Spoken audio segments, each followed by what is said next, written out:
Hello, this is Dr. Satish Singhal, PhD, Professor of Computer Science at El Camino College, Torrance, California. In our video number 1 on Struct, we talked about general things about struct or record in C. In this video, I want to talk about pointer to struct. And first of all, I want to acknowledge Dr. Forzan, Professor of Computer Science at the College, who originally created some of the slides used in this video.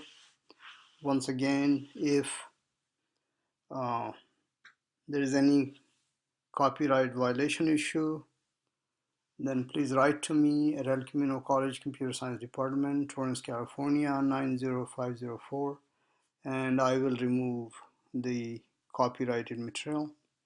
There is no monetization done from these videos, so I'm not getting any financial benefit from these.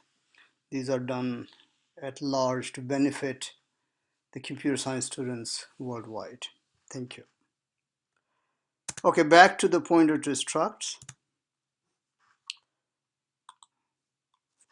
Basically, there's no limit to number of members a struct can have in C language. But if your struct has too many members, that would mean that you should decompose it into 2 or more structs. You don't want to write the God struct, that one struct acts like a God and does everything. This is the same way you don't want to write God functions. Okay? So if your struct has too many members, break it up into 2 or more structs. Still, struct can be bulky in terms of RAM uses because they could actually contain array. A struct could contain an array of million elements, or 2 million or 10 million. So they could be bulky. And they could qualify as large blocks of memory. And in that case, it would be memory efficient to pass struct to functions using a pointer. Once it's passed to a function as a pointer, then we need to learn how to access struct members for read and write access and do the member selection through the struct pointer. That's the main purpose. So we will do some work here in PowerPoint, look at the syntax and the picture in the RAM when a struct pointer is used, and later on in Xcode we're going to show some code and some outputs.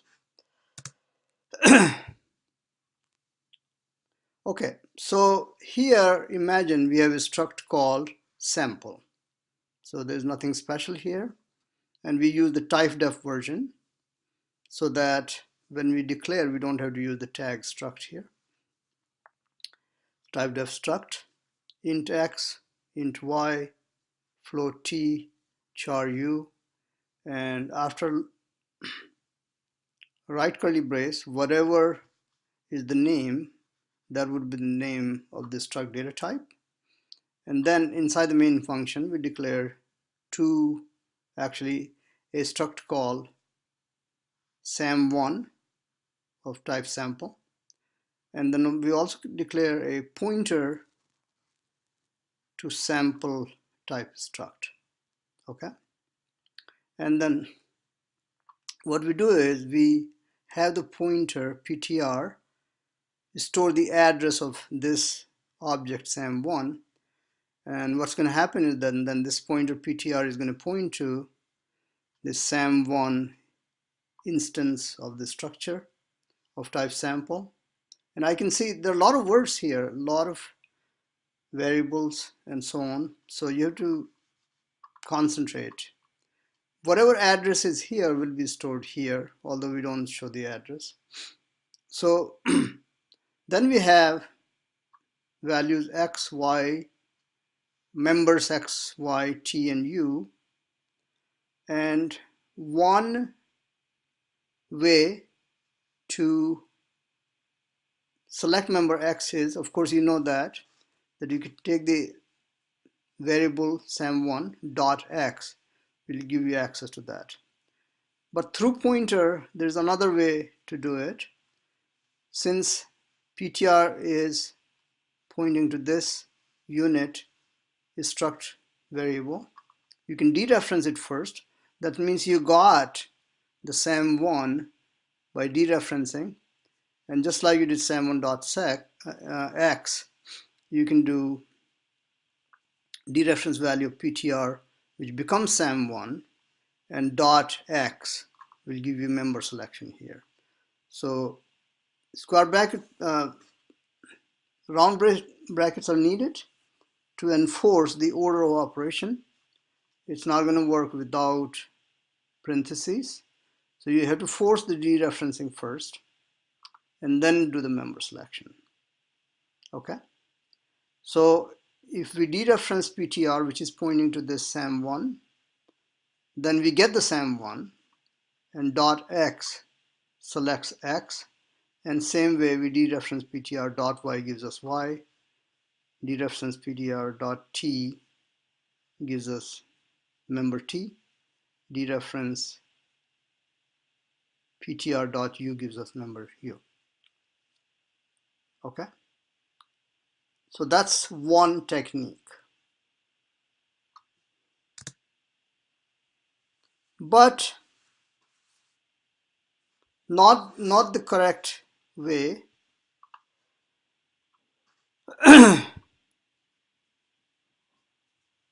Correct way is this: you use the parentheses and dereference first and then do the member selection. This is not the correct way. Here you're trying to do as if you have a struct called PTR and select member X in that, but there is no struct called PTR. Okay, so this dereferencing doesn't apply to PTR, it applies to as if you're doing PTR.x first.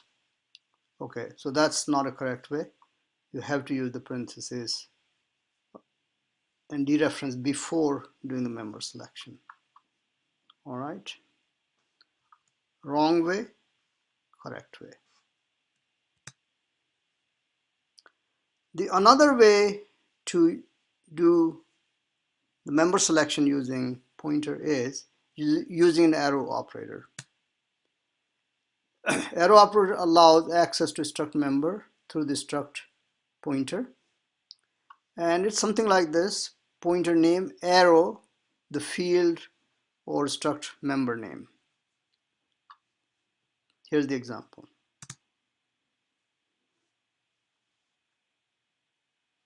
So again we have the struct sample, which has members x, y, t, and u. We create a struct sample sam1 and pointer to it, and we assign to pointer the address of sam1. So if we wanted to access member X, we can do it this way. We have shown you can do dereference the pointer, do this way, but there's a shorthand version of member selection through the pointer, which is this one: PTR arrow X, like this one. So PTR arrow X selects member X, PTR arrow Y selects member Y, PTR arrow U selects member U, PTR arrow T selects member T. Okay, so in this case at least this, and this, they are all equivalent. Okay, so sometimes students ask me why is there a need for arrow operator when this one works fine? And the reason for that is this all goes to the punch card days of programming, where you had to punch holes in a card in order to scan. I mean, punch cards were your computer program.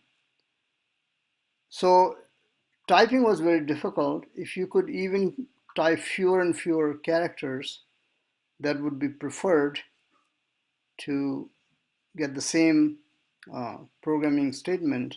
So notice here you're using 1, 2, 3, 4, 5 characters. And here, of course, it's not that many less. Actually, no, we shouldn't count this one. 1, 2, 3, 4. And here you're using only 2. So 1, 2, 3, 4. And here you're just using 2. So you're actually using 2 less characters to type or punch hole in the card. And that's why the shorthand arrow operator was adopted uh, compared to dereferencing and then member selection. Obviously, I'll agree this makes more sense because you're dereferencing, you got the original variable first, dot member selection, which is similar to that. But this is just a shorthand for that. So just remember that. Arrow operator is just a shorthand for that. Once you have that mental picture, you're not going to have any problems. Okay? All right, we want to show some of this in Xcode. We could use the same struct if you like, although that makes a little less sense. Maybe I'll go to another struct called student and just show you member selection through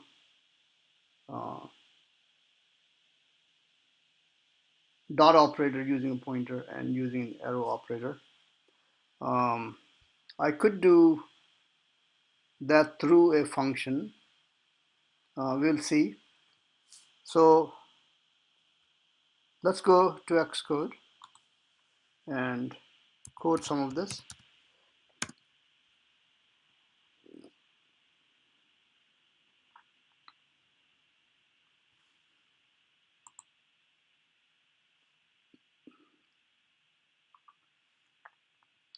And I might open one of the older examples that I had and just make some modifications to that. So earlier I had shown this struct student, and I don't want to repeat this tag again and again, although if I didn't, okay. I'm not going to make any changes here because this will mess up this code, which I don't want to do. So I'm rename it main1, so this does not interfere.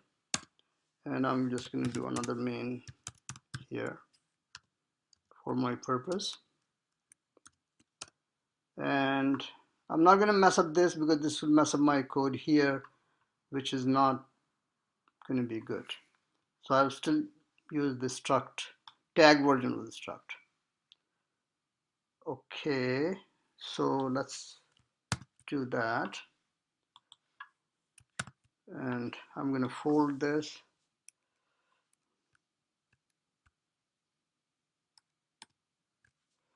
All right.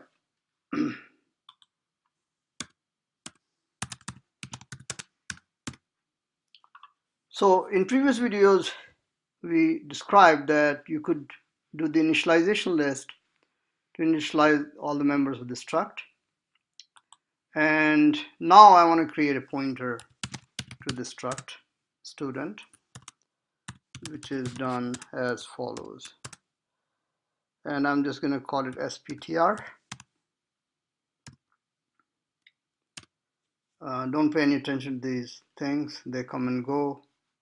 This is just with Xcode being extremely careful about code typing. Okay, so now I want to access members name, age, and GPA, read access through the pointer SPTR. No, actually I have to assign SPTR first. So SPTR gets the address of STDNT.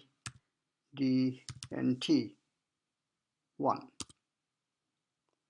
As soon as we have that, a situation similar to this picture is created, where pointer is pointing to, in this case, SAM1, but in our case, SPTR will be pointing to this unit here, which will have John Doe in the name field, 20 in the age field, and GPA in the 3.4 field. Now we're going to show read access through pointer. Okay, so that's easily done. We just do printf. In a way, I think I've done it. I'm just going to copy and paste real quick and just change things just a little bit.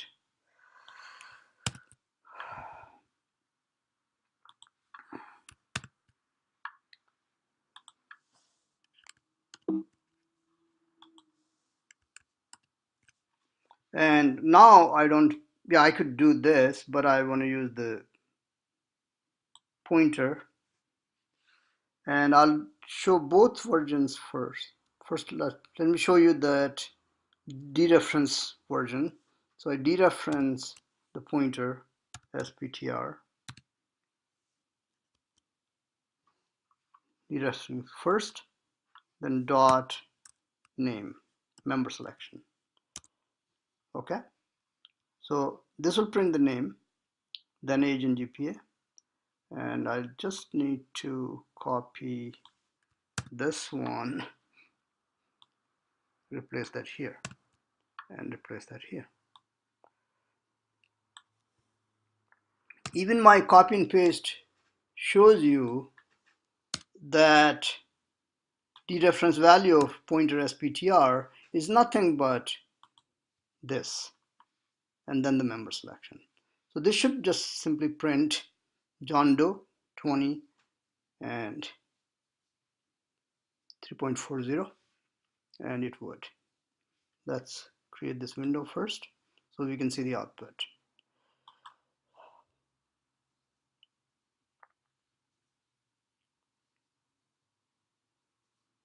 Xcode has gotten a little slow, so this output takes forever to appear. It does appear, it just takes forever. So we can see line 23 created this output, student named John Doe. 24 created this output, 20 years. 25 created this output, GPA 3.4. And you can see that we can create the same effect using arrow operator. So I'll just kind of demarcate that. Now printing struct members using arrow operator.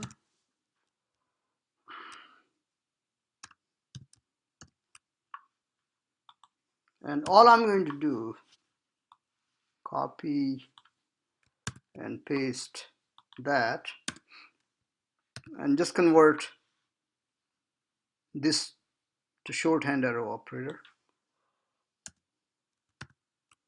and just remove that. So as I said before, this is nothing, absolutely nothing other than shorthand for this. It was just added to reduce that you have to type fewer characters. That's all. There's no alchemy going on here. There's no hidden magic or anything like that. There's nothing behind the scene that's being done here other than saying, hey, this is simply shorthand for this, which allows us to type 2 less characters. And then you will see that you'll get exact same output from line 27, 28, and 29. Run it again, and indeed you do. This was from when you use the dereference using the asterisk and the member selection, and then we use the arrow operator, and you get the same result. Okay, so I said, okay, I will show passing the struct to a function. Maybe I can do that now. Instead of print functions inside the main function, I can write two print functions, print1 and print2. In one case, I'll just pass the struct by value, which of course is memory inefficient. In other case, I can pass a pointer to struct, more memory efficient. When we pass by value, there's no pointer to do member selection, so we'll do direct member selection, which was done, for example, here.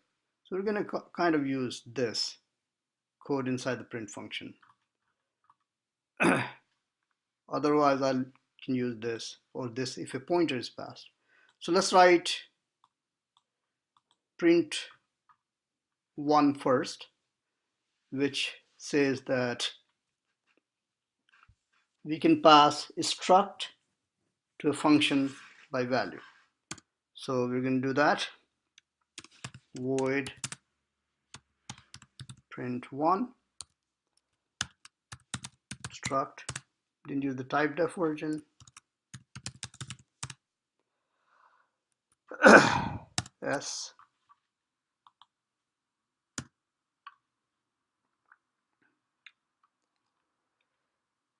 and so I'm just going to create another main, call it main2.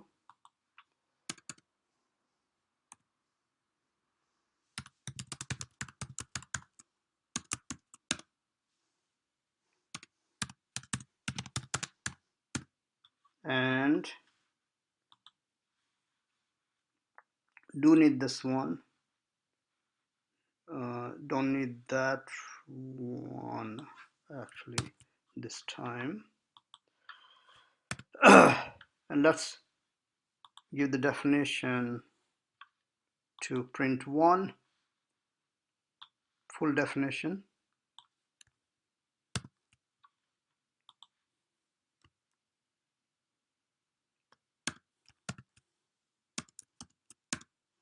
Okay, so I want to make, well, okay, that's fine.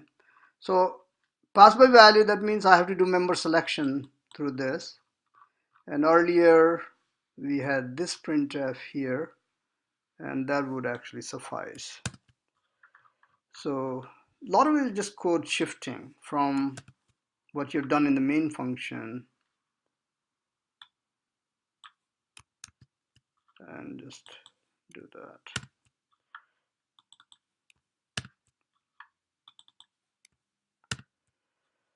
Okay, and we'll call the print one here from this code.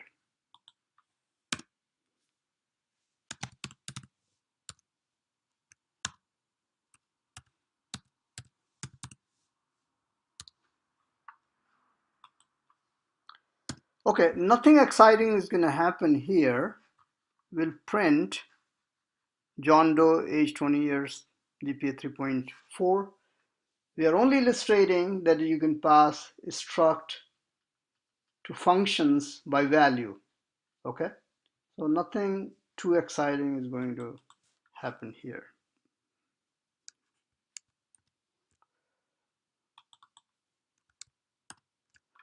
Let's run it. There you go. We call the print function. Control gets transferred to print. Code in print was pretty simple. I'm doing member selection through the struct variable s, and it gets printed. Now let's try another print function, print2, where we're going to do member selection through a pointer. That's more efficient because we are passing only a pointer to struct. Still have to use struct.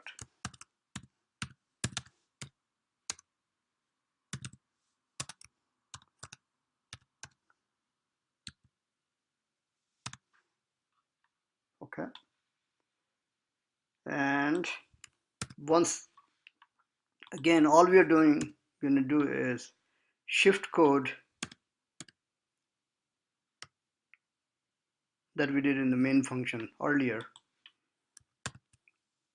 to here, but import point. We can pass a pointer to struct to a function and then do member selection in the function. So we did this, and we can just copy and paste that inside the print2.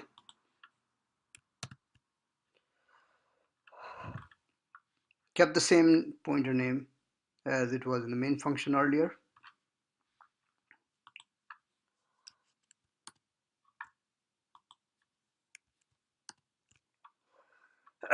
So that's the print2. A pointer is passed. Of course, I still have to make a function call.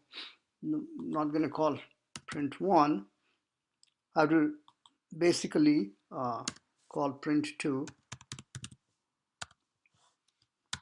and pass the address of stdnt1. That's all I have to do actually. When you are passing a pointer through a struct to the function, in the calling block, you don't need to create a pointer because this function is expecting an address to a struct object. So you just pass the address to the struct object. You don't have to create a pointer here. That address is copied into the student pointer here, and then it's used in the function. So again, this is not going to be any earth-shattering new output, except we have quickly shown you that you can pass pointer to a struct to a function and then use that pointer inside the function for member selection, either using the dot operator in this form or using the arrow operator, which is more typing efficient. That's all it is. Nothing else is happening there actually. So let's run this one. And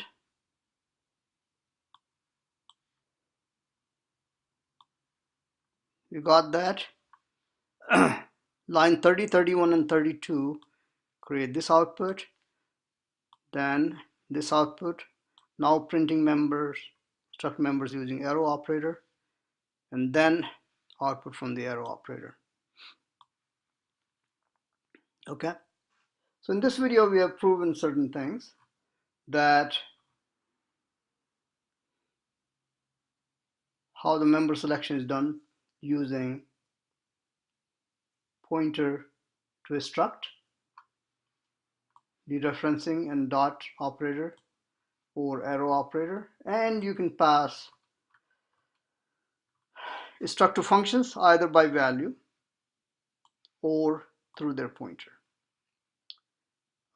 We can also have struct being returned as a value from function. We're going to do more complete example of that using a student struct that we have defined here in video number 3. This was video number 2. Once again, this is Dr. Singhal saying thank you very much from California. Bye.